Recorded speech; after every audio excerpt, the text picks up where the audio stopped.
2 കളി തോറ്റപ്പം രോഹിത് ശർമ്മ വിരമിക്കണമെന്ന് പറഞ്ഞ് കുറെ കണ്ണം മുറവിളി കൂട്ടിയിട്ടുണ്ടായിരുന്നു. റിട്ടയർമെന്റ് ചെയ്യണമെന്ന്. റിട്ടയർമെന്റ് അവനൊക്കെ എവിടെ പോയി? അവനൊക്കെ വായില് കൂട്ടിയിട്ട് കത്തിച്ച് അവന്മാരെല്ലാം കൂട്ടിയിട്ട് കത്തിച്ച് പുള്ളി ഒരു പെർഫോമൻസ് ഈ കളിയിൽ കഴിഞ്ഞ കളി ചെയ്തിട്ടുണ്ട്. 138 റൺസ്.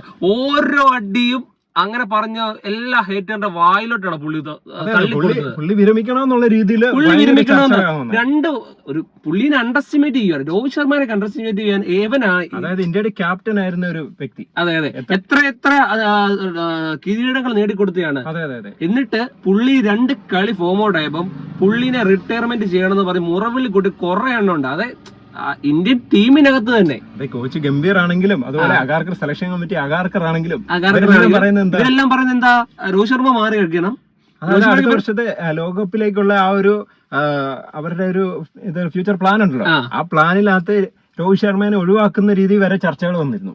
അതെ ആ ഒരു ചർച്ചയിൽ നിന്നാണ് അദ്ദേഹം മറുപടി കൊടുത്തിരിക്കുന്നത്. എപ്പോഴൊക്കെ പുള്ളിനെ അടിച്ച് താക്കാൻ ശ്രമിച്ചിട്ടുണ്ടോ അപ്പോഴൊക്കെ ഉയർത്തെഴുന്നേറ്റ് വന്നിട്ടുണ്ട്. തീർച്ചയായും പുള്ളി രോഹിത് ശർമ്മക്കെതിരെ വിമർശനങ്ങൾ കൂടുതലായിട്ട് വരുന്നതിന് തൊട്ടടുത്ത മാച്ചിൽ ഇതുപോലെ ഒരുപാട് തവണ ചെയ്തിട്ടുണ്ട്. പുള്ളിയുടെ പേര് ഹിറ്റ്മാൻ എന്നാണ്. ഒരു പേര് കൂടെ പുള്ളിക്കുണ്ട്, ഹിറ്റ്മാൻ. ആ ഒരു ലെവലിലെ പുള്ളി അത് കാത്തു സൂക്ഷിച്ചിട്ടുണ്ട്. നല്ലൊരു പെർഫോമൻസ് കാഴ്ചവെക്കാൻ ഇപ്പൊ ഒരു പ്ലെയറിനെ നമ്മൾ എന്താ ചെയ്യണം? അണ്ടർസ്റ്റിമേറ്റ് ചെയ്യാൻ പാടില്ല. അതാണ് നമ്മുടെ സഞ്ജു സാംസന്റെ കാര്യം പറഞ്ഞ പോലെ തന്നെ പുള്ളിനെ അണ്ടർസ്റ്റിമേറ്റ് ചെയ്ത് പുള്ളിനെ മാറ്റി നിർത്തിയേക്കാണ്. 3 മത്സരങ്ങളിൽ പരാജയപ്പെട്ട് കഴിഞ്ഞപ്പോ പുള്ളിനെ മാറ്റി കയറ്റി. എന്നിട്ട് അവിടെയും പരാജയപ്പെട്ട് കഴിഞ്ഞപ്പോൾ ലാസ്റ്റ് കളിയിൽ ഇൻട്രൊഡ്യൂസ് ചെയ്തു. മുമ്പുള്ള അഫ്ഗാൻ പരമ്പരയിലാണെങ്കിലും അത്യാവശ്യം നല്ല രീതിയിലാണ് രോഹിത് ശർമ്മ പെർഫോം ചെയ്തത്. അതിനുശേഷം വന്നു കഴിഞ്ഞ് ഈ ആദ്യത്തെ 2 കളിയിൽ ഫ്ലോപ്പ് ആയിരുന്നു. അപ്പോൾ 3ാമത്തെ കളിയിൽ സെഞ്ചുറി അടിച്ചു. 138 റൺസാണ് അടിച്ചിരിക്കുന്നത്. അപ്പോൾ ഇംഗ്ലണ്ടിനെതിരെ പരമ്പര കൈവിട്ടെങ്കിലും ഈ രോഹിത് ശർമ്മയുടെ കാര്യമാണ് ഇപ്പൊ മൊത്തത്തിൽ ചർച്ചയിൽ വന്നത്. കഴിഞ്ഞ 2025 ഒക്ടോബറിൽ പുള്ളി ഇന്ത്യൻ ടൂർ ഓഫ് ഓസ്ട്രേലിയയിൽ പുള്ളി ഇതുപോലൊരു പെർഫോമൻസ് സിഡ്നി വെച്ച്. അന്ന് ഇതിനു മുമ്പേ പുള്ളിനെ ഒക്കെ കുറെ വിമർശിച്ചവരുണ്ട്. അവരൊക്കെ അണ്ണാക്കിലിട്ട് കൊടുത്താണോ പുള്ളി അന്നും സെഞ്ചുറി അടിച്ചിരുന്നു. അതുപോലെ തന്നെ ഇപ്പോഴും ഇതൊക്കെ എന്തിനാണെന്നറിയോ? അടുത്ത ലോകകപ്പ് കളിക്കാനുള്ള പുള്ളിയുടെ മുന്നൊരുക്കങ്ങളാണ് ഇതൊക്കെ. തീർച്ചയായും രോഹിത് ശർമ്മ അടുത്ത വേൾഡ് കപ്പ് കളിച്ചിരിക്കും.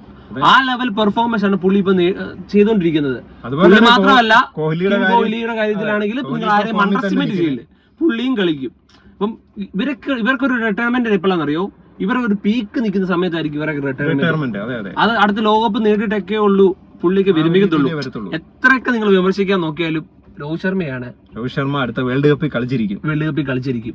ഹിറ്റ്മാൻ ആണ്. അത് മറക്കാതിരിക്കാം നമ്മള്. അപ്പോഴും നമ്മൾ പറയണം, ഇംഗ്ലണ്ടിനെതിരെയുള്ള പരമ്പര സമ്പൂർണ്ണ പരാജയം വീണ്ടും സംഭവിച്ചിരിക്കുകയാണ്. ഏകദിനത്തിൽ T20യിലും പരാജയപ്പെട്ടു. അത് അമ്പേ പരാജയമാണ്.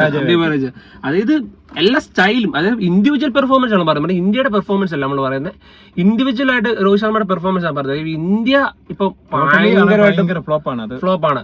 അപ്പൊ നമുക്കിനി ഇന്ത്യക്ക് ഇതിനകത്തൊക്കെ കളിക്കണമെങ്കിൽ നമുക്ക് ജയിക്കണം. ടാക്ടിക്സ് മാറ്റാണ്ടിരിക്കുന്നു. ഗംഭീറിന്റെ ഒക്കെ ടാക്ടിക്സ് പക്കായിട്ട് മാറ്റിയിട്ടിരിക്കുന്നു. അപ്പൊ ഇനിയിപ്പോ ചർച്ച ചെയ്യേണ്ട കാര്യം വിദേശ പിച്ചുകളിൽ എങ്ങനെ പെർഫോം ചെയ്യാൻ മികച്ച പ്ലെയേഴ്സിനെ കൊണ്ടുവരണം, അല്ലെങ്കിൽ അതിന്റെ തന്ത്രങ്ങൾ മാറ്റണം. ആ ഒരു രീതിയിലേക്ക് മുന്നോട്ട് പോകേണ്ട സാഹചര്യം എത്തിയിരിക്കുകയാണ്. അപ്പൊ അതിനുള്ള കൃത്യമായിട്ടൊരു പ്ലാൻ ഉടനെ തന്നെ ഉണ്ടാവും. ഗംഭീറിനെയൊക്കെ പോലുള്ളവർക്ക് ഒരു പ്ലാൻ വേണമല്ലോ. അതെ, തീർച്ചയായിട്ടും.